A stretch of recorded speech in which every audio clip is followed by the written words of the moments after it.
After many reports of the Karrion Kross contract ending this weekend, the world is still unsure about his future with the WWE. But in a world where he does resign, what would his character look like? It looks like this current version of his character is dead and buried after his loss to Sami Zayn, so that makes a clean slate for his future. So here is how I would book it, and what it would look like. Also, just as a side note, I remember once in an interview, Karrion Kross saying that he wouldn't go bald for no reason again, but that he would do it if it made sense, and I believe with the version of his character I will be creating here, it most absolutely would, although it isn't necessary. So, without further ado, listen to the story of the return of Karrion Kross.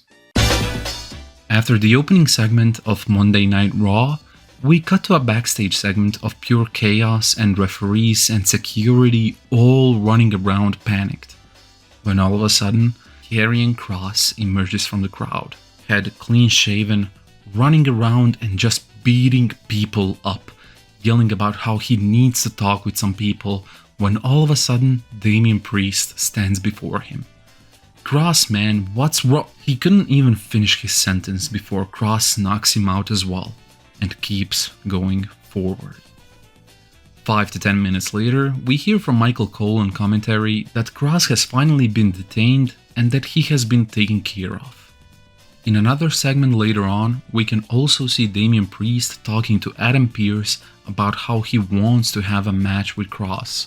But Pearce says that he is still unsure about what is even going on with him, and that he will let Priest know as soon as possible. On the next episode of Raw, we get an earlier today segment of Damian Priest walking out of his car at the parking lot, when all of a sudden Kross comes up behind him and knocks him out with a chain in his hand, after which he squats down and just says, "Heard you wanted to talk with me," before just walking away whipping his chain around. After that, we cut back to Michael Cole and Corey Graves, announcing that the match is official for tonight. And when Kross is about to walk out, the whole entrance has changed. Gone is the black and white presentation with Scarlett behind him. Right now, there's just pure metal going on in the background, and he is just walking forward, with intensity and a crazy look on his face. The match goes for 4 to 5 minutes, and both of them are about equal during it. But even at the point where it looked like Kross had the upper hand, he still pulls out the chain and starts beating the ever-living hell out of Priest. The match ending in a DQ. This goes on for about a minute, with Kross constantly yelling to Priest about how he has no idea who he is dealing with, before the security and the refs separate them. The next week on Raw, we get a vignette of Kross in a pure white room, being filmed on a phone/handheld camera, resembling old Shield promos. Now, I know what you are wondering. Kross, you could have beat him without using the chain, why would you do this? It's simple. I don't care. At this point, I couldn't care less about wins and losses. All that I care about is putting down the people who had been putting me down. I will do anything to spite them. And don't get me wrong, there have been people supporting me, but well, the people putting me down are the ones who have all the power in the end, no matter what they say.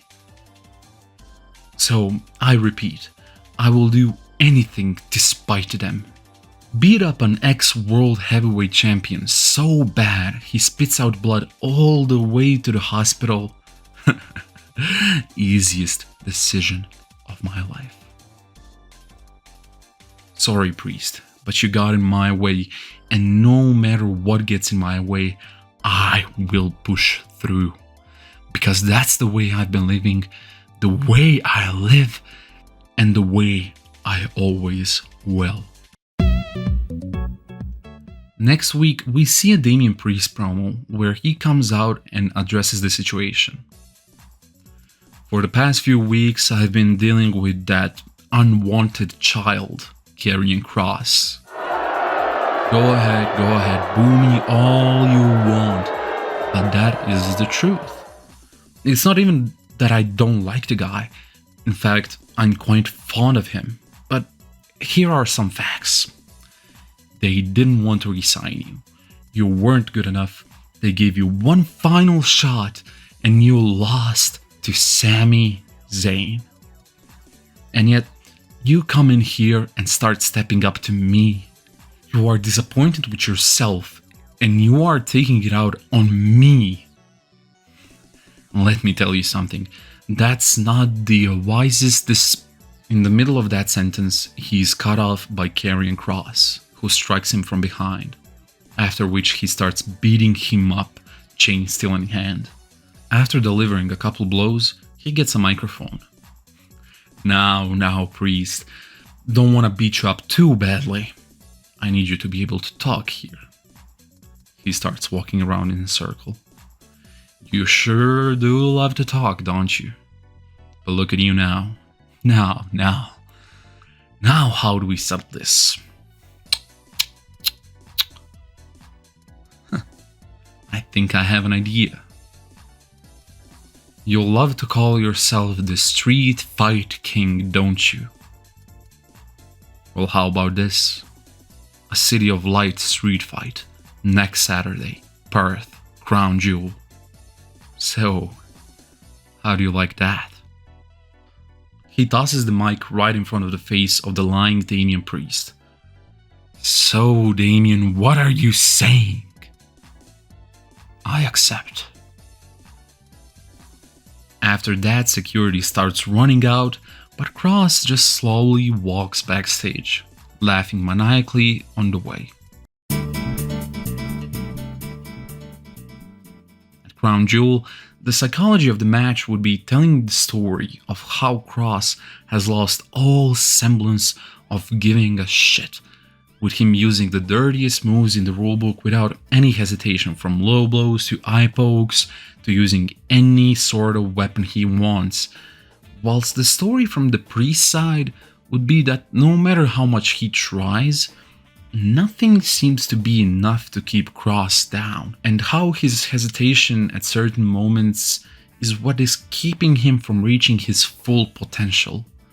With the match ending when Kross gets the chain, wraps it around his forearm, and strikes Priest down with a reinforced cross hammer. 1, 2, and 3. Kross stands tall.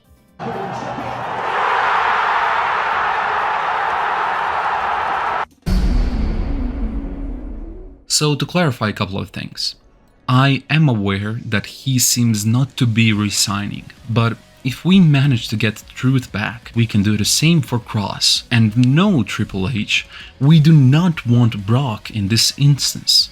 We want Kross. Next, there are a couple of reasons of why I chose Priest to be his dancing partner here. First, he's an established guy who would be a great opponent, while not seeming to be too unrealistic. I wanted to keep the video as realistic as possible and not be like, as Cena stands there on his final day and makes an open challenge. Kross comes out and the crowd pops. Don't get me wrong, that would be an amazing moment, but let's be real here. How realistic is that?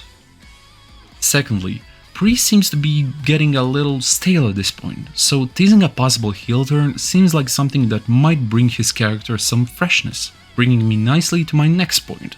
One of the big things I would like the WWE to do with Kross is to not treat him as a heel or as a face. Rather treat him like chaos, someone who could be either one, both, or none, depending on the situation. Think of something like the Intercontinental Champion Braun Breaker that is in recent memory. I think this would really suit both the Kross character as well as the demands of the audience as of right now. And things might stay like that for a while. Now, another point I would like to bring up is that Scarlet, while not being here in the beginning of the story, she would probably have to be a character that will come up afterwards, somewhere in the future.